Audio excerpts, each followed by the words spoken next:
आज एक बहुत इंपॉर्टेंट टॉपिक पे बात करेंगे क्योंकि इसकी सबसे ज्यादा जरूरत समझ की हमारे देश को है, मेरे देश को है, मेरे भारत को है। चलिए आज बात करते हैं फर्टिलिटी क्राइसिस हमारे देश में। इतनी तेजी से फर्टिलिटी क्राइसिस हमारे देश में बढ़ते जा रहा है और एक बहुत बड़ा मिसकंसेप्शन है दोस्तों। जब भी हम ये सोचते हैं कि इस माँ को बच्चा क्यों नहीं हो रहा है, इस महिला को बच्चा क्यों नहीं होता है, इस वुमेन को बच्चा क्यों नहीं हो रहा है, इनवेरिएबली हमारी सोसाइटी में हम विमेन को ब्लेम करते हैं। जब हम फर्टिलिटी क्राइसिस की बात करेंगे आज हम दोनों की बात करेंगे, विमेन में इनफर्टिलिटी की और मेन में इनफर्टिलिटी की। एक चीज मैं सबसे कहूंगा इस एपिसोड के द्वारा, अगर आप मैन है तो गौर से सुनिएगा, अगर आप विमेन है तो और गौर से सुनिएगा। प्लीज विमेन अपने आप को ब्लेम मत करिए अगर आप मां नहीं बन पा रही है। ये सिर्फ आपकी गलती नहीं है, 50% गलती इसमें हम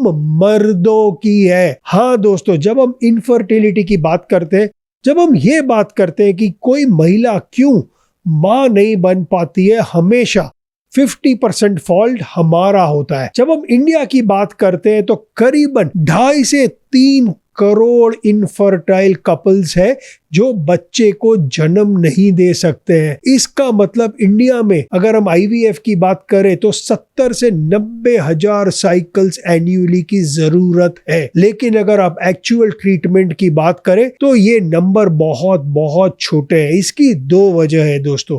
सबसे पहला, बहुत ज्यादा मात्रा में आईवीएफ क्लिनिक्स आज भी हमारी जनता को अवेलेबल नहीं है। लेकिन दूसरा जो हम इस पॉडकास्ट के द्वारा सॉल्व करने की ट्राई करेंगे, बहुत बड़ा अवेयरनेस गैप है। दोस्तों, मेरी हेल्थ जर्नी का एक बहुत इंपॉर्टेंट पिलर है इमोशनल हेल्थ। इमोशनल हेल्थ मतलब कम स्ट्रेस ज्यादा खुशी। जब हमारे घर में बच्चा पैदा नहीं होता है तो बहुत ज्यादा इमोशनल स्ट्रेस आता है। इसके साथ साथ ये बहुत बड़ा फाइनेंशियल स्ट्रेस भी लाता है, क्योंकि हम चाहते हैं कि हमारा वंश आगे बढ़े, इसलिए हम ट्रीटमेंट की तलाश में जाते हैं। अगर आप एक नॉर्मल आईवीएफ साइकिल के ट्रीटमेंट की बात करें तो इंडिया में ये करीबन 1 लाख से 3 लाख रुपए का खर्च होता है एक साइकिल का। दोस्तों, इनफर्टिलिटी इस हद तक बढ़ गई है कि इंडिया में हर 6 में से 1 कपल आज इनफर्टाइल है, which is close to almost 20%। और अगर आप मेरे नजरिए से देखें तो हम हमेशा सोचते हैं बच्चा यानी कि भगवान की देन है। डार्विन के भी बात करें तो हम इसलिए रिप्रोड्यूस करते हैं, वो सर्वाइवल ऑफ फिटेस्ट वाली थ्योरी आती है। लेकिन अगर आप मेरे पर्सपेक्टिव से देखें, मेरे नजरिए से देखें तो इनफर्टिलिटी एक आईना है आपकी सेहत का, विमेन की सेहत का और मर्दों की सेहत का।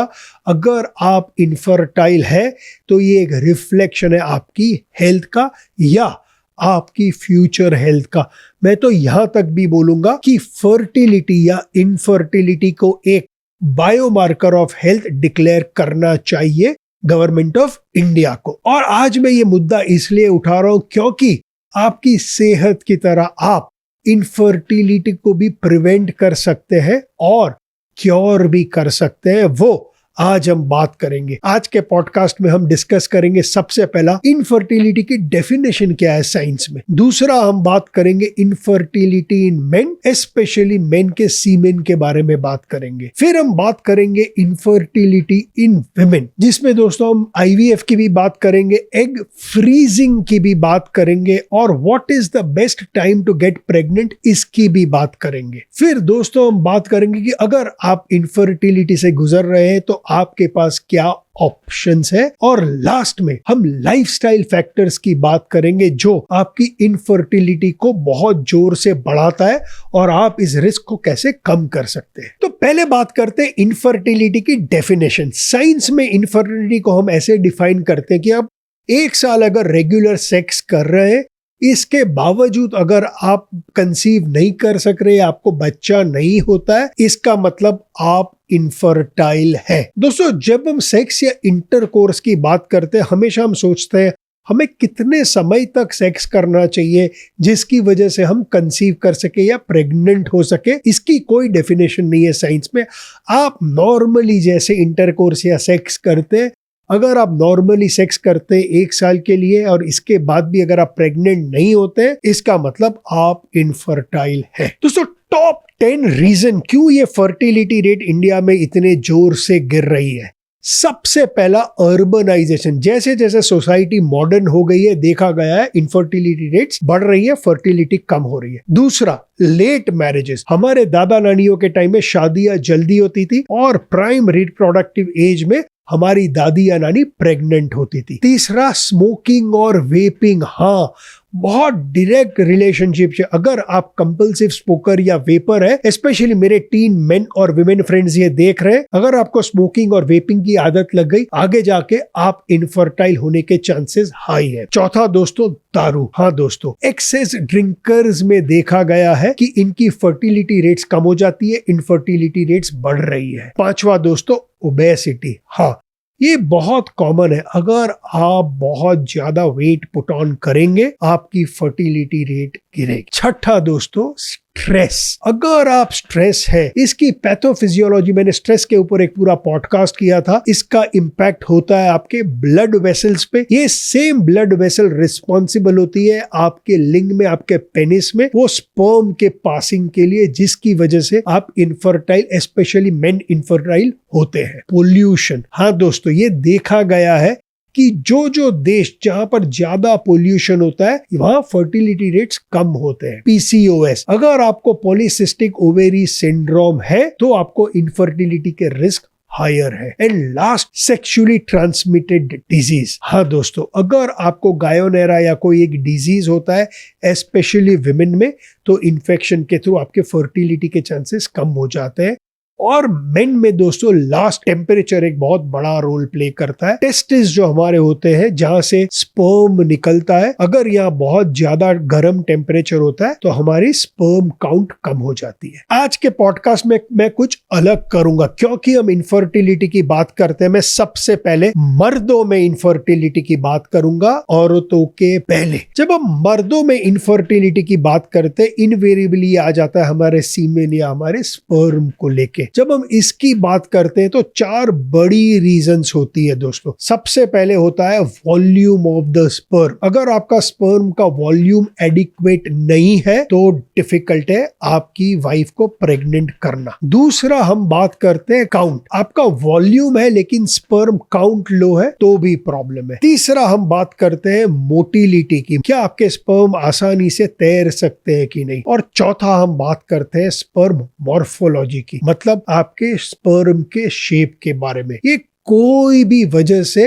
मेन अपनी वाइफ को प्रेग्नेंट नहीं कर सकते, प्रॉब्लम आप में है। अगर आपको पता चला कि आप में प्रॉब्लम है तो आपके पास 4 वेज है जिससे आप ये फिगर आउट कर सकते हैं। 4 बिग पिलर्स। सबसे पहला, आपकी हिस्ट्री आपको मदद कर सकती है। दूसरा, फिजिकल एग्जामिनेशन आपके टेस्टिस का। तीसरा, आपके सीमेन का एनालिसिस। और चौथा, आपके हार्मोन का एनालिसिस। तो पहले बात करते हैं दोस्तों हिस्ट्री की। अगर 1 साल के सेक्स के बाद भी अगर बच्चा नहीं हो रहा है, और अगर आप एक इनफर्टिलिटी क्लिनिक में जाएंगे एज अ मेन एनालिसिस के लिए, वो आपसे बहुत थॉरो आपकी पर्सनल हिस्ट्री लेंगे। करीबन 200 क्वेश्चंस होते हैं इसमें, जिससे उनको पता चल सकता है कि प्रॉब्लम कहाँ है। ये 200 क्वेश्चन में टेम्परेचर एक बहुत बड़ा रोल प्ले करता है। आपको किस किस तरह के एक्सपोजर्स है, आप क्या खा रहे हैं, आपकी लाइफस्टाइल कैसी है, ये सब के ऊपर वो आपको क्वेश्चन पूछते हैं। ये बहुत इंपॉर्टेंट है दोस्तों, क्योंकि आपकी लाइफस्टाइल बहुत बड़ी रिस्पॉन्सिबिलिटी पे करती है आपके स्पर्म को लेके। ये नॉर्मली एक मल्टीपल चॉइस क्वेश्चन होता है, बहुत टाइम ज्यादा नहीं लगता है, लेकिन आप आसानी से आंसर दे सकते हैं। ऑनेस्टली देना जरूरी है, जिससे पता चलेगा इनफर्टिलिटी की रीजन इन मेन। दूसरा, आपका डॉक्टर आपके लिंग का फिजिकल एग्जामिनेशन करेगा दोस्तों। इसमें वेरिकोसेल बहुत इंपॉर्टेंट है दोस्तों। ये एक एनलार्जमेंट है आपके स्क्रोटम का। इसका बहुत बड़ा रोल है। इसमें जो वेन्स होती है, ये ब्लड को ड्रेन करते हैं आपके टेस्टिकल से बैक टू द हार्ट। इसकी वजह से करीबन 15 से 20% मेन में इनफर्टिलिटी होती है। दूसरा इंपॉर्टेंट पॉइंट ये है दोस्तों कि ये बढ़ता है विथ एज। तो जितना ज्यादा आप डिले करते हैं बच्चा पैदा करना, इसकी वजह से मेन में इनफर्टिलिटी के रिस्क बहुत ज्यादा बढ़ सकते हैं। दोस्तों, फिजिकल एग्जामिनेशन में ये लोग आपके सीमेन को भी टेस्ट करेंगे। अगर हम सीमेन या स्पर्म की बात करते हैं तो अगर आप एक्चुअली देखेंगे तो वो डिस्चार्ज में सिर्फ 10% स्पर्म होता है। 80% इसमें जो हम होता है जिसको हम सेमाइनल वेसिकल फ्लूइड बोलते हैं, जो एक एक्सेसरी है आपके सेक्स ग्लैंड का, आपके प्रोस्टेट के पीछे में रहता है। और अबाउट 10% इसमें से जो निकलता है वो होता है प्रोस्टेट। इसी की वजह से दोस्तों जो मर्दों में वेसेक्टमी होती है उसमें ये 10% स्पर्म वाला पोर्शन ये लोग कट करते हैं। इसी की वजह से जब वेसेक्टमी के बाद भी ये लोग सेक्स करते हैं तो डिस्चार्ज काफी अच्छे मात्रा में होता है। तो पूरी वो जो फीलिंग होती है इजैक्यूलेशन की या सेक्स की, वो उनको बहुत अच्छे से मिलती है। जब हम ये प्रोसेस की बात करते हैं, इजैक्यूलेशन की प्रोसेस की बात, अगर आपने कभी ध्यान दिया होगा तो स्टार्टिंग में एक वेटनेस होती है आपके पेनिस के ऊपर में, इसको हम प्रोस्टैटिक फ्लूइड बोलते हैं, जो करीबन 10% होता है। वो बेसिकली आपके टॉप ऑफ द पेनिस को थोड़ा ग्रीस करता है ताकि वो पेनिट्रेशन में इजी हो। इसको हम साइंस में प्रीकम भी बोलते हैं। इसके बाद जब हम इजैक्यूलेट करते हैं तो आपके जो स्पर्म का पैलेट होता है वो आपके वैस डिफरेंस में से इसको पंप करता है एक चेंबर में से, जिसको हम इजैक्यूलेटरी डक्ट बोलते हैं। एक्चुअली ये होता बहुत फास्ट है, आप ध्यान नहीं दे पाते, लेकिन ये सारा चीज जब वो फिजिकल एग्जामिनेशन करते हैं, उस फिजिकल एग्जामिनेशन से पता चलता है कि प्रॉब्लम किधर है। ये डायग्राम के थ्रू मैं थोड़ा एक्सप्लेन करने की ट्राई करूंगा। जब मैंने वो वास्ट डिफेंस की बात की जिससे कि वो उसको पुश मिलता है ताकि वो सम फट से वजाइना में जा सके, ये वास्ट डिफेंस आपके टेस्टिस में एक पियानो के वायर की तरह होता है। जब आपका डॉक्टर फिजिकली आपके टेस्टिस को चेक करता है, वो ये चेक करने की ट्राई करता है।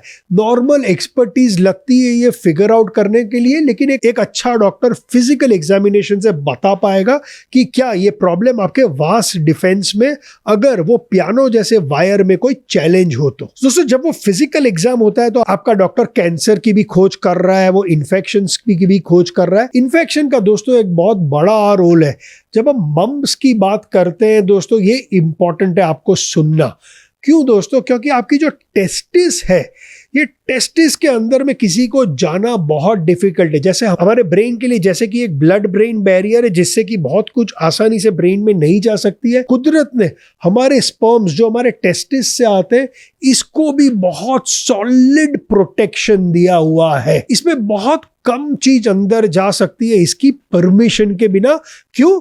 क्योंकि ये बहुत बड़ा रोल प्ले करता है हमारी वंश को आगे बढ़ाने के लिए। लेकिन जब आपको मम्प्स होते हैं तो मम्प्स के जो वायरस होते हैं ये अबाउट 1/3 ऑफ द टाइम ये बैरियर को ब्रेक करके आपके टेस्टिस में जा सकते हैं और इसको डिसफंक्शनल कर सकते हैं। लेकिन इंपॉर्टेंट ये है दोस्तों कि अगर आपको मम्प्स चाइल्डहुड में होता है तभी ये जा सकते हैं, अगर अडल्ट में होता है तो आपको रिस्क नहीं है। तीसरा दोस्तों, आपका डॉक्टर इसके बाद आपके सीमेन को एक एनालिसिस के लिए भेजेगा जिसको हम सीमेन एनालिसिस बोलते हैं। जब हम मेन इनफर्टिलिटी की बात करते हैं और सीमेन की बात करते हैं तो सबसे पहले चीज वो देखेंगे आपकी वॉल्यूम ऑफ सीमेन, टोटल सीमेन कितना निकलता है इजैक्यूलेशन में। दूसरा, ये लोग देखते हैं आपका स्पर्म काउंट, आपका कॉन्सेंट्रेशन ऑफ स्पर्म, इसको ये लोग मेजर करते हैं कितने स्पर्म से नंबर्स पर मिलीलीटर ऑफ योर स्पर्म। तीसरा चीज ये लोग एक क्वालिटी चेक करते हैं आपके स्पर्म के ऊपर जिसको बोलते हैं स्पर्म मोटिलिटी। इसका मतलब है आपका स्पर्म कितनी आसानी से मूव कर सकता है एक फीमेल रिप्रोडक्टिव ट्रैक्ट के अंदर या पानी के अंदर में टू रीच द एग। क्योंकि जब ये स्पर्म एग को मिलता है तभी आप प्रेग्नेंट हो सकते हैं। जब हम लाइफस्टाइल फैक्टर्स की आगे जाके बात करेंगे, जब हम स्मोकिंग की बात करते हैं, वेपिंग की बात करते हैं, टेम्परेचर की बात करते हैं, ये सब आपके स्पर्म मोटिलिटी के ऊपर डिस्प्रोपोर्शनेट इंपैक्ट करती है। चौथा फैक्टर वो लोग देखते हैं कि आपकी स्पर्म की मॉर्फोलॉजी, ये डायग्राम के थ्रू एक्सप्लेन करूंगा कि आपके शेप ऑफ द फर्म क्या है। अगर 4% of your sperms are normal in shape, you are okay. अगर 96% शेप में नहीं भी है तो चलेगा। अगर हम नहीं है उसकी बात करते हैं तो ये पिन हेड हो सकते हैं, डबल टेल हो सकते हैं, एमोफोरस हो सकते हैं, टेपर्ड हो सकते हैं। बहुत सारे स्पर्म्स में न्यूक्लियस नहीं होता है, इसकी वजह से ये लोग इसकी टेस्टिंग करते हैं। बहुत इंटरेस्टिंग फैक्ट शेयर करूंगा। जब हम मेन की बात करते हैं हम बोलते हैं कि 4% नॉर्मल है तो भी ठीक है। जब हम एनिमल्स की बात करते हैं और उनका जब सीमेन टेस्ट किया जाता है तो उनके केस में 99.9% मोटिलिटी होती है, 99.9% मॉर्फोलॉजी ग्रेट होती है, और मरीन स्पीशीज में तो 99.9% परफेक्ट होता है। ये सारा प्रॉब्लम हम ह्यूमंस का ही है because of all the lifestyle factors. चौथी टेस्ट वो करते हैं दोस्तों आपके हार्मोन्स की। दोस्तों कॉन्सेप्चुअली दिखाऊं तो रिप्रोडक्शन जो आपका स्पर्म को होता है उसमें ब्रेन बहुत बड़ा रोल प्ले करता है। आपके स्पर्म को जब तक ब्रेन से मैसेज नहीं मिलेगा वो कुछ कर ही नहीं सकता है। ये महिलाओं में सिमिलर मैकेनिज्म एक्स को लेके भी होता है। ये दोस्तों एक बहुत होम्योस्टैटिक मैकेनिज्म है और इसका एक नेगेटिव फीडबैक भी होता है। इसकी वजह से हम ब्रेन, स्पर्म और हार्मोन्स के साथ में बात करते हैं। जब हम हार्मोन्स की बात करते हैं टेस्टोस्टेरोन का एक बहुत इंपॉर्टेंट रोल होता है। अगर आप नॉर्मल अमाउंट ऑफ स्पर्म चाहते हैं तो आपके testosterone levels also have to be normal, और आपके FSH जो कि फॉलिकल स्टिम्युलेटिंग हार्मोन होते हैं, हाँ मेन में इसकी भी नॉर्मल मात्रा इंपॉर्टेंट है। मैं हमेशा ये एग्जांपल देता हूं, जैसे हम प्लांट की बात करते हैं, उसको ग्रो करने के लिए आपको पानी भी चाहिए, आपको सनलाइट भी चाहिए, तो आपको टेस्टोस्टेरोन भी चाहिए, आपको FSH भी चाहिए। अगर 1 साल तक सेक्स करने के बाद कंसीव नहीं कर पा रहे तो सबसे पहले मेन को एक एंड्रोलॉजिस्ट को दिखाना जरूरी है, और यूजुअली वो आपके 2 सीमेन एनालिसिस करेंगे 3 वीक्स अपार्ट। एक से कभी कभी ये पूरा ट्रू रिजल्ट्स नहीं मिलता है, इसीलिए नॉर्मली ये लोग 2 बार आपका सीमेन एनालिसिस करेंगे। एक क्वेश्चन मुझे हमेशा बहुत सारे मेरे यंग दोस्त लोग पूछते हैं, क्या एक्सरसाइज करने की वजह से हम इनफर्टाइल हो सकते हैं? और इसका आंसर दोस्तों बहुत सिंपल नहीं है, यस और नो। अगर आप नॉर्मल एक्सरसाइज करते हैं, जैसे कि मैं करता हूं वीक में 5 दिन 45 मिनट्स टू 1 आवर, आपको कोई रिस्क नहीं है। लेकिन अगर आप एक्सट्रीम एथलीट है, प्रोफेशनल एथलीट है, तो ये देखा गया है उनमें स्पर्म काउंट गिर जाते हैं बाय अबाउट 40%, उनके टेस्टोस्टेरोन लेवल्स भी गिर जाते हैं बाय 50%, उनको फर्टिलिटी की प्रॉब्लम होती है। ये भी देखा गया है अमेरिका में, जब ये लोग मिलिट्री की ट्रेनिंग करते हैं मेन के ऊपर, 2 चीज होती है, एक फिजिकल ट्रेनिंग बहुत ही ज्यादा स्ट्रेनियस होती है, और दूसरा उनको बहुत स्ट्रेस एनवायरनमेंट में रखते हैं, इसको ये लोग हेल वीक भी बोलते हैं अमेरिका में।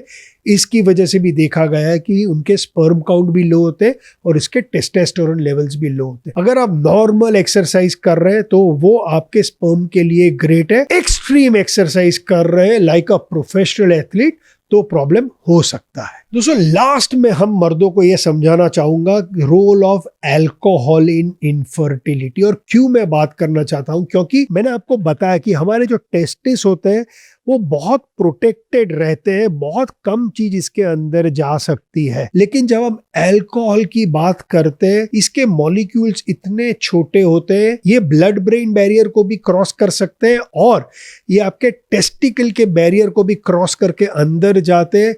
इसकी वजह से अगर हम इनफर्टिलिटी की बात करें, then from an infertility point of view alcohol is poison.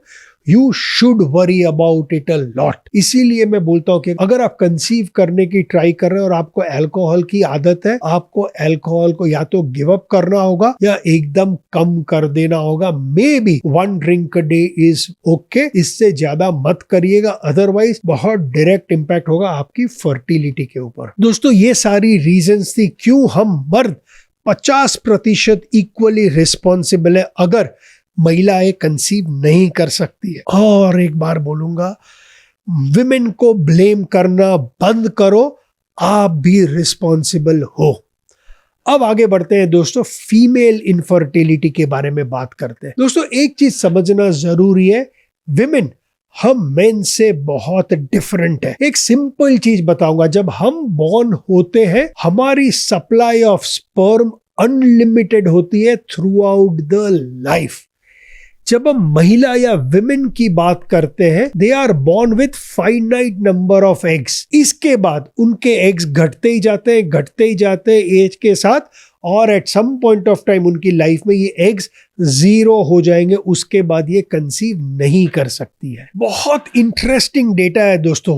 Women में सबसे ज्यादा एग्स होते हैं जब आप अपनी मॉम के वूम में है as a foetus. By the time महिलाएं जन्म लेती है, ये एग्स गिर के करीबन 20 लाख के आसपास हो जाते हैं। जब आप मेंस्ट्रुएट या आपके पीरियड्स शुरू होते हैं, तब तक ये 20 लाख में से ये गिर के 4 लाख हो जाते हैं। 5 times reduction in the total number of eggs from birth till you hit period. एक बार वो गर्ल प्यूबर्टी हिट करती है, फिर हर महीने एक ग्रुप ऑफ एग्स ग्रो करना शुरू करते हैं। इस ग्रोथ में एक पर्टिकुलर एग टेक ओवर करता है और ये रिलीज होता है उनके ओवरी से, और ये अपनी जगह खोज के फेलोपियन ट्यूब्स में पहुंच जाता है। जब ये फेलोपियन ट्यूब्स में पहुंचता है, ये वेट करता है स्पर्म की। अगर स्पर्म के साथ इसकी मुलाकात हो गई तो ये प्रेग्नेंट हो जाते हैं। अगर वहां पर स्पर्म्स नहीं है तो वो प्रेग्नेंट नहीं हो पाते हैं। इस टाइम में जब वो प्रेग्नेंट नहीं होती है तो आपकी जो यूटेरस की लाइनिंग है वो शेड हो जाती है। इसकी वजह से गर्ल्स को पीरियड आते हैं। नॉर्मली आपके पीरियड 12 साल के 13 साल की उम्र में शुरू हो जाएंगे, जब तक आप मेनोपॉज हिट नहीं करते, और हर महीने ये साइकिल रिपीट होती है। अगर आप आपकी पूरी लाइफ साइकिल देखेंगे, आप शायद 1 या 2 या 3 बार प्रेग्नेंट हो गए, लेकिन ये प्रेगनेंसी के चांस को बढ़ाने के लिए ये कुदरत ने महिलाओं को ये प्रोसेस रन करना आवश्यक रखा है हर महीने के लिए। दूसरा बहुत इंटरेस्टिंग चीज है दोस्तों, जब हम एग्स की बात करते हैं विमेन में, इनकी साइज अप्रोक्सीमेटली 150 माइक्रॉन्स होती है इन डायमीटर, लेकिन जब हम स्पर्म की बात करते हैं ये अप्रोक्सीमेटली 4.4 माइक्रॉन्स होते हैं। तो compare to your sperm, women के एग 35 टाइम्स बिगर होते हैं। क्योंकि आपका एग बड़ा है और स्पर्म इतना छोटा है, इसकी वजह से आपको प्रेग्नेंट करने के लिए ये बहुत सारे स्पर्म एक साथ ट्रेवल करते हैं, बहुत स्पीड में ट्रेवल करते हैं ताकि ये एग को मीट कर सके। बहुत इंटरेस्टिंग करिश्मा है कुदरत का। एक बार ये एग में वो राइट स्पर्म आ गया और एग फर्टिलाइज हो गया, फिर एक यूनिक केमिकल रिएक्शन होता है। इसके बाद बाकी कोई स्पर्म पेनिट्रेट नहीं कर पाते हैं। ये कुदरत का करिश्मा है। इसके बाद कुछ ही घंटों में एक सिंगल सेल फॉर्म होता है जिसको हम साइंस में जाइगोट बोलते हैं। 3 दिन के फर्टिलाइजेशन के बाद ये जो सिंगल सेल जाइगोट होता है ये कन्वर्ट हो जाता है 6 से 8 सेल में। उसके 5 या 6 दिन में ये करीबन 60 to 80 सेल्स में कन्वर्ट हो जाता है, एंड इसके बाद ये जाके अपने आप को इम्प्लांट करता है आपके यूटेरस में, और 2 हफ्ते के बाद हम इसको एम्ब्रियो बोलते हैं। तो ये दोस्तों पूरा प्रोसेस है आपके प्रेग्नेंट होने का। दोस्तों यहाँ और एक चीज, the role of age in women. आपने अक्सर सुना होगा आपकी मॉम या आपकी ग्रैंड मॉम को कि राइट एज में बच्चे पैदा कर लो, और वो सही है। क्यों? क्योंकि आपके quality of eggs keeps deteriorating as women get older. इसकी वजह से आपके एग्स के अंदर में जो क्रोमोसोम है इसको भी ये डायरेक्टली इंपैक्ट करते हैं। जनरली जब हम इनफर्टिलिटी की बात करते हैं, लार्ज पार्ट ऑफ इनफर्टिलिटी जैसे विमेन ओल्डर होती है उसमें देखी जाती है। लेकिन आप सोच रहे होंगे प्रशांत 30 की साल में, 32 की साल में मैं अभी भी पीरियड्स जा रही हूँ, मैं ओव्यूलेट हो रही हूँ। बात सही है, आप ओव्यूलेट भी हो रहे हो, एग्स भी रिलीज हो रहे हैं हर महीने, लेकिन अगर ये एग्स एब्नॉर्मल निकले तो ये फर्टिलाइज नहीं होंगे। आप सेक्स तो कर रहे हो पूरे साल, लेकिन इसकी वजह से क्योंकि आपकी एज बढ़ गई है, क्वालिटी ऑफ एग्स डिटेरियोरेट हो गई है, आप प्रेग्नेंट नहीं हो पा रहे हैं। दोस्तों यहाँ और एक चीज की बात करूंगा, मिसकैरेजेस की। मिसकैरेजेस का टेक्निकली फर्टिलिटी के साथ कोई डायरेक्ट रिलेशनशिप तो नहीं है, लेकिन ये अगेन बहुत बड़ा प्रॉब्लम है हमारे सोसाइटी में। जब भी मिसकैरेज होता है हम विमेन को ब्लेम करते हैं।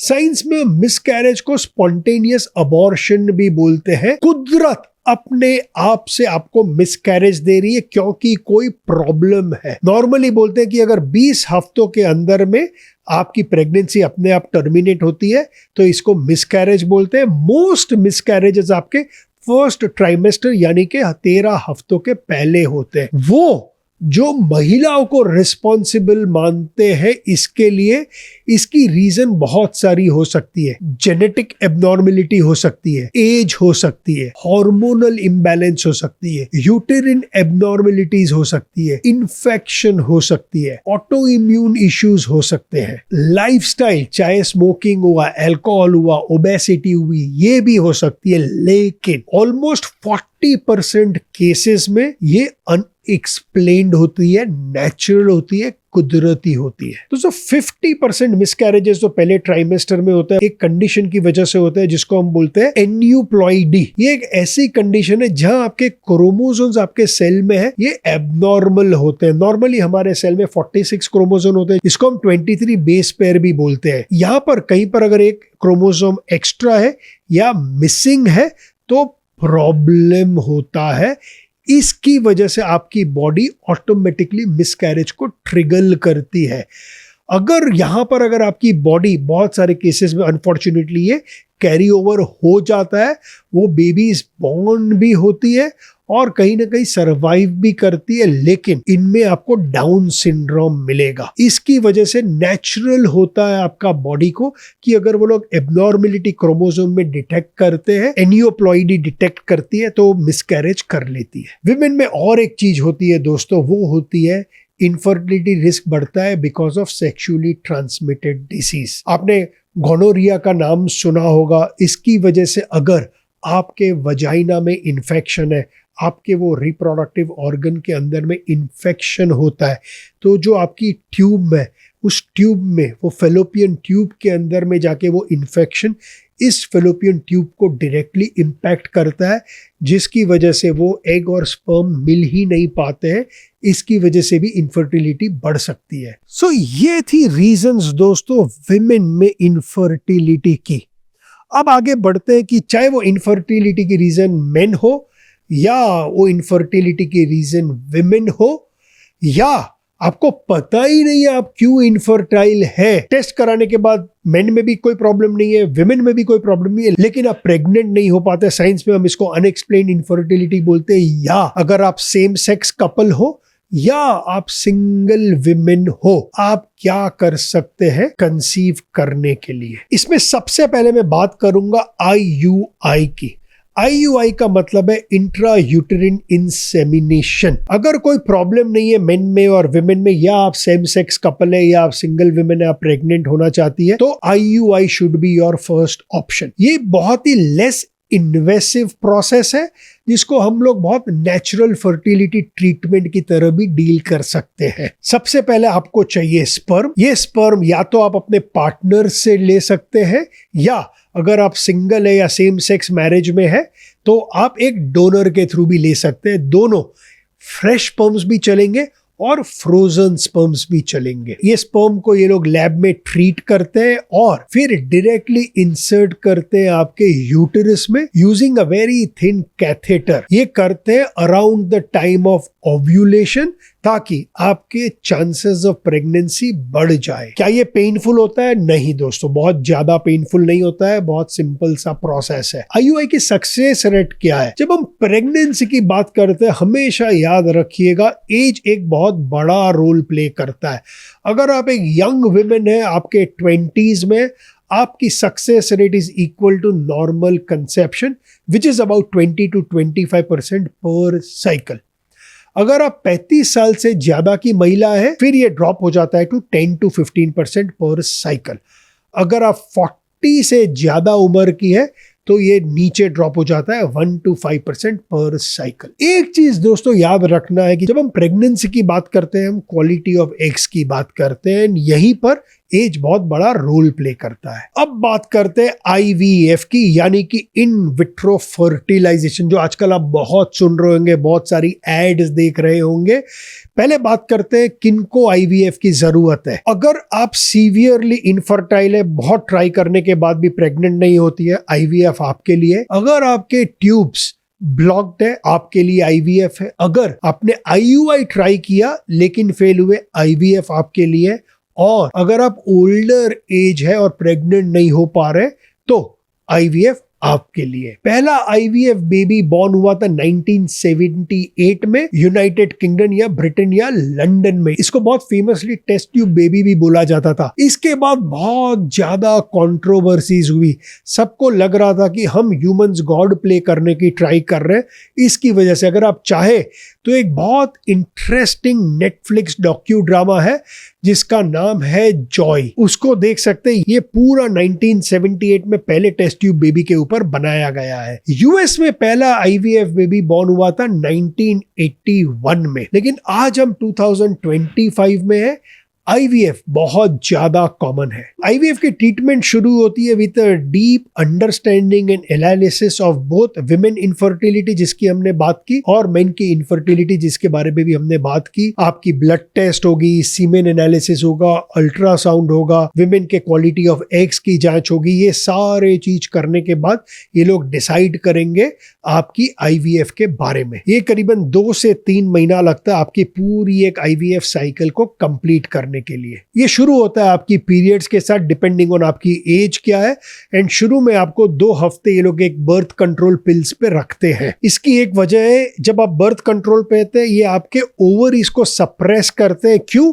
क्योंकि आईवीएफ के पर्सपेक्टिव से आप चाहते हैं बहुत ज्यादा एग्स एक साथ ग्रो करे, एक सेम रेट में ग्रो करे ताकि आपके चांसेस हायर हो प्रेगनेंसी के। इसके बाद ये आपको इंजेक्शंस देंगे हार्मोन्स के, जिससे आपके हार्मोन लेवल्स एफएसएच हुआ, एलएच हुआ, इनका बढ़ना शुरू हो। करीबन 8 से 12 दिन आपको ये इंजेक्शंस दिए जाएंगे। इस दौरान आपको थोड़ी ब्लोटिंग भी होगी as your ovaries are getting more enlarged. जब आप आईवीएफ साइकिल में मेडिकेशंस ले रहे हैं, हर कुछ दिनों में आपको क्लिनिक जाना पड़ेगा आपके हार्मोन लेवल्स चेक कराने के लिए, आपके अल्ट्रासाउंड मॉनिटरिंग के लिए। इसीलिए नॉर्मली हम बोलते हैं कि अगर आप आईवीएफ साइकिल में जा रहे हैं तो ऐसा क्लिनिक चूज करिए जो आपके घर के करीब हो। ये लोग ये भी चेक करेंगे कि आपके कितने फॉलिकल्स ग्रो कर रहे हैं, कितने बड़े हैं, वो सारी चीज चेक होती है। इसके बाद पेशेंट को HCG दिया जाता है जो और एक मेडिकेशन है आपके LH को बढ़ाने के लिए। ये कॉज करता है फाइनल मैच्योरेशन आपके एग्स का। दोस्तों ये मेडिकेशन बहुत टाइम सेंसिटिव भी होती है। जस्ट बिफोर आप ओव्यूलेट करेंगे आपकी क्लिनिक वो एग्स को रिट्रीव करेगी। यूजुअली ये एग्स का रिट्रीवल 2 दिन आफ्टर HCG ट्रिगर होता है, रफली 36 आवर्स के बाद। इसके 2 दिन के बाद आप क्लिनिक में जाएंगे, सर्जरी सेंटर में जाएंगे, एनेस्थेसियोलॉजिस्ट भी प्रेजेंट होता है, आपको जनरल एनेस्थीसिया दिया जाएगा। एक कोलोनोस्कोपी बोलूं या डेंटल एक्सट्रैक्शन की तरह बोलूं तो ये सारा काम इंसेमिनेशन का होगा आपके वजाइना में। अल्ट्रासाउंड करते करते इस नीडल को आपके वजाइना में इंसर्ट किया जाएगा जब तक ये आपके ओवरीज में रीच ना करे। ये लोग इसलिए वजाइना को यूज करते हैं क्योंकि अगर आप एब्डोमेन से जाएंगे तो ये डिस्टेंस बहुत बड़ा हो जाता है, बहुत कुछ बीच में आता है इंक्लूडिंग बावल ऑब्स्ट्रक्शन, इसलिए ये लोग अवॉइड करते हैं, स्ट्रेट जाते हैं वजाइना के थ्रू, बहुत इजियर होता है। ये नीडल्स जाके आपके ओवरी को पंक्चर करेंगे और एंटर करेंगे आपके फॉलिकल्स में। जैसे ये पियर्स करते हैं वो जो इसमें लिक्विड है ये वैक्यूम जगह होती है, ये सारा सक कर लेती है और जाता है एक टेस्ट ट्यूब में। ये टेस्ट ट्यूब फिर ये हैंड ओवर कर लेते हैं एम्ब्रियोलॉजिस्ट को, जो इसको माइक्रोस्कोप के अंदर देखते हैं और इसमें से एग को ये लोग आइसोलेट करते हैं। अगर आप चाहे तो एक लिंक शेयर करूंगा एक YouTube वीडियो की, आसानी से इसको समझने के लिए। और एक चीज दोस्तों, अगर इसके बाद भी प्रेगनेंसी नहीं होती है तब हम बढ़ते हैं एग डोनेशन की तरफ। यहाँ पर आप खोजते हैं वो महिला जिससे आप एग ले सके या आप उससे एग मांग सके। सबसे बड़ी रीजन है एग डोनर की नॉर्मली इज जब आपकी एज बढ़ जाती है। अगर आप 35-37 साल के ट्राई की, प्रेग्नेंट नहीं हुई, आईवीएफ की, प्रेग्नेंट नहीं हुई, मोस्ट लाइकली आपको एक एग डोनर की जरूरत पड़ेगी। इंटरेस्टिंग ये है कि अगर आपने वो एग कोई यंग वुमेन जो अपने 20 या 30 साल की उम्र में उससे लिए तो इसके सक्सेस रेट बहुत ज्यादा हाई है। इसके सक्सेस रेट बहुत ज्यादा है। आपके यूटेरस की एज इतनी ज्यादा मैटर नहीं करती है। सक्सेस रेट्स करीबन 70 to 75% है इवन फॉर विमेन ओवर 40। 30। अगर मैं कंपेयर करूं तो ये अगर आप आईवीएफ लेते हैं तो आपकी सक्सेस रेट होती है 10 to 20%। एग डोनर मिल जाता है तो ये चली जाती है 70 to 75%। क्योंकि हम इनफर्टिलिटी की बात कर रहे हैं, मेरे को एक लेटेस्ट डेवलपमेंट है या फिनोमेनन है या एक बहुत बड़ा रेज है उसकी भी बात करूंगा, जिसको हम एग फ्रीजिंग बोलते हैं। दोस्तों फ्रीजिंग एक प्रोसेस है जो आजकल यूज किया जाता है, जिसको हम विट्रिफिकेशन भी बोलते हैं। ये एक स्पेशल काइंड ऑफ फ्रीजिंग है जिससे आइस क्रिस्टल फॉर्म नहीं करते हैं। इसमें ये लोग आपके एग्स को एक मशीन में डालते हैं और मशीन में टेम्परेचर को जोर से गिरा देते हैं जिससे कि ये इसके टेम्परेचर कम हो जाए। इसके बाद इसमें ये लोग लिक्विड नाइट्रोजन डालते हैं। आपने अगर आइसक्रीम देखी होगी लिक्विड नाइट्रोजन पे बनती है तो आप देखेंगे उसमें क्रिस्टल्स फॉर्म नहीं करते। पहले दिनों में क्रिस्टल्स हो जाते थे फ्रीजिंग प्रोसेस में, आजकल ये टेक्नोलॉजी बहुत ही अच्छी हो गई है। इसके जो एग्स है उसकी सर्वाइवल रेट भी बहुत बहुत हाई होती है। फ्रीजिंग दोस्तों एक बहुत यूनिक तरीका है आपकी फर्टिलिटी को आपको एक्सपेंड करने का। स्पेशली विमेन जो बहुत ही करियर ओरिएंटेड है वो चाहते हैं कि उनको अपनी प्रेगनेंसी को डिले करने हैं। इसकी वजह से freezing of eggs is a very very interesting recent phenomenon, but it is very expensive. अलग अलग लोगों का अलग अलग रेट होगा। बॉम्बे में तो ये करीबन 3 से 5 लाख रुपया लेते हैं पर साइकिल आपके एग्स को फ्रीज करने के लिए। लेकिन कुछ एक चीज याद रखिएगा, अगर आप 20s में है तो आपको फ्रीज कराने की जरूरत नहीं है। 20s और 30s is a great age to get pregnant और कंसीव नेचुरली। अगर आप अपनी प्रेगनेंसी को डिले करना चाहते हैं 30 के उम्र के बाद तो ये डिसीजन मेक सेंस। उसके बाद आप जाके अपने एग्स को फ्रीज करा सकते हैं। आपको एक साइकिल में करीबन 10 से 15 एग्स मिलेंगे। अगर आप 30 की उम्र के हैं और प्रेग्नेंट होना चाहते हैं आईवीएफ के थ्रू लेटर इन लाइफ या आईयूआई के थ्रू लेटर इन लाइफ, आपको 10 से 20 एग्स लगेंगे to give you a decent chance of success. अगर आप 40 के अराउंड प्रेग्नेंट होना चाहते हैं तो आपको करीबन 50 एग्स लगेंगे। क्यों ये इंपॉर्टेंट है? क्योंकि आपके नंबर ऑफ एग्स जो आप फ्रीज कर रहे हैं ये इंपॉर्टेंट है। और जैसे कि मैंने आपको बताया, आप किस एज में एग्स को फ्रीज कर रहे हैं उससे आपकी क्वांटिटी ऑफ एग्स डिसाइड होती है और हर साइकिल का कॉस्ट करीबन 3 से 5 लाख रुपया है। इसीलिए मैंने ये सारी डिटेल्स आपको दी। लेकिन अगर आप अफोर्ड कर सकते हैं और आप अपनी प्रेगनेंसी को डिले करना चाहते हैं, ये एक बहुत इंटरेस्टिंग ऑप्शन है। आइडियली नेचुरल कंसीव से बेटर और कुछ नहीं है, लेकिन ये आज एक ऑप्शन अवेलेबल है। लास्ट सेक्शन, सबसे इंपॉर्टेंट सेक्शन, अगर आप इनफर्टिलिटी से बचना चाहते हैं, चाहे आप मेन हो या आप विमेन हो, आपको आपकी लाइफस्टाइल में इन्वेस्ट करना पड़ेगा। अगर आप उस पेन के थ्रू नहीं जाना चाहते जहां आप बच्चा चाहते तो है लेकिन कोशिश के बावजूद भी आपको बच्चा नहीं हो रहा है। क्यों? या तो मेन इनफर्टाइल हो गए या विमेन अनफर्टाइल हो गई है। इसकी वजह से लाइफस्टाइल फैक्टर्स बहुत इंपॉर्टेंट है।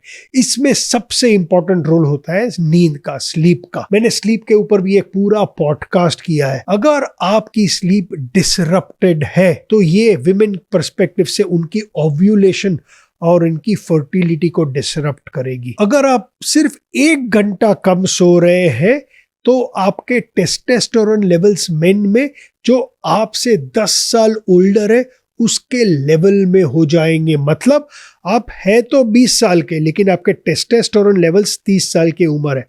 अगर आप 30 साल के, आपके टेस्टोस्टेरोन लेवल जो 40 साल के उसकी उम्र के हो गए, मतलब आप इनफर्टाइल होते जा रहे हैं। दूसरा, जो लोग कम सोते हैं उसके टेस्टिकल्स की साइज भी कम हो जाती है, उसके स्पर्म कम गिरते हैं, उनकी स्पर्म की मोटिलिटी भी कम हो जाती है और उनके स्पर्म्स में बहुत एबनॉर्मेलिटी होती है। एक स्टडी में ये पाया गया था कि अंडर स्लीप की वजह से उनमें 30% रिडक्शन इन स्पर्म काउंट मिला अलोंग विद डिफॉर्मिटीज। ये मेन में पाया गया। दूसरा दोस्तों, मैंने आगे भी बात की थी, स्ट्रेस बहुत ज्यादा इंपॉर्टेंट है। जब आप स्ट्रेस में होते हैं, बॉडी का काम है सारा वो लोग एनर्जी लगा देते हैं वो ब्लड को उस मसल में पहुंचाने के लिए जिसको इसकी जरूरत है। जब पुराने दिनों में हम स्ट्रेस थे तो हमारे बॉडी हमारे सारे रिप्रोडक्शन हार्मोन्स को बंद कर देती थी, रिप्रोडक्शन साइकिल को बंद कर देती थी। स्ट्रेस बहुत बड़ा लाइफस्टाइल रीजन है बिहाइंड हायर इनफर्टिलिटी रेट्स। तो अगर आप प्रेग्नेंट होना चाहते हैं, चाहे आप मेन हो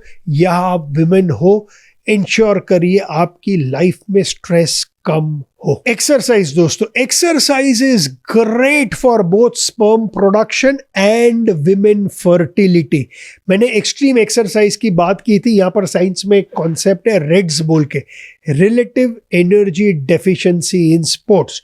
जो एथलीट बहुत एक्सट्रीम एक्सरसाइज करते हैं, इनमें पाया गया इनकी मेंस्ट्रुअल साइकिल्स अब्रप्ट हो जाती है, इनकी बोन हेल्थ डिक्लाइन हो जाती है, उनकी एनर्जी लेवल्स आफ्टर एक्सरसाइज इतनी गिर जाती है कि इनके लिबिडो कम हो जाती है, उनको सेक्स करने का मन ही नहीं करता है। आपका बॉडी बहुत स्मार्ट है, अगर उसको पता है बहुत ज्यादा एनर्जी स्पेंड कर रहे हैं एक्सरसाइज में, तो बाकी सारे काम के लिए मैं एनर्जी नहीं स्पेंड करना चाहता हूं। क्यों? क्योंकि बॉडी को पता है अगर आपने सेक्स किया और आप प्रेग्नेंट हो गए, लेकिन अगर आपकी लाइफस्टाइल चेंज नहीं हुई, अगर आप अभी भी उतनी एक्सट्रीम एक्सरसाइज करेंगे, तो उस प्रेगनेंसी का भी रिस्क है। लास्ट में दोस्तों, न्यूट्रिशन के ऊपर जरूर से ध्यान दीजिएगा। याद रखिएगा, इंसुलिन रेजिस्टेंस और ओबेसिटी एक डायरेक्ट रिस्क फैक्टर है इनफर्टिलिटी की। ये दोनों की शुरुआत होती है नंबर 1 जब आप ज्यादा खाते हैं, दूसरा जब आप ज्यादा बाहर का खाता है, अल्ट्रा प्रोसेस फूड खाते हैं, ब्रेन की वायरिंग चेंज हो जाती है, आप फिर ज्यादा ही खाएंगे, वो भी रॉन्ग खाना खाएंगे। वेट गेन के ऊपर भी एक पूरा पॉडकास्ट किया है, देखिएगा, इससे आपको पता चलेगा क्यों। घर का खाना जो कि न्यूट्रिशियस होल फूड जो आपकी मॉम या दादी बनाती है, उसमें क्यों पावर हाउस है न्यूट्रिशन का।